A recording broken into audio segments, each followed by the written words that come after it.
আপনি দেখতে পাচ্ছেন দেশের বিভিন্ন জায়গায় বিভিন্ন ধরনের সমস্যা তৈরি হচ্ছে। তো আমি সর্বোপরি সকল রাজনৈতিক দলকে বলবো যে আপনারা এক কাতারে চলে আসুন।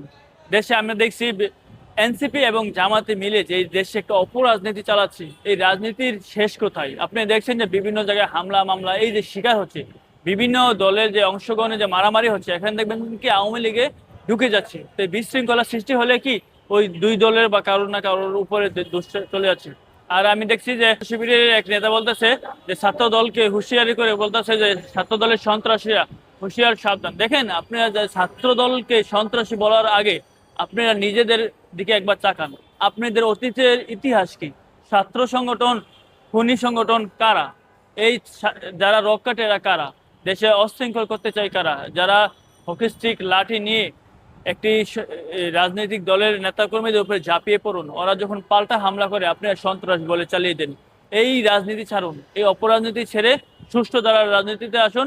দেশের মানুষকে সুষ্ঠুভাবে বসবাস করার সুযোগ করে দিন।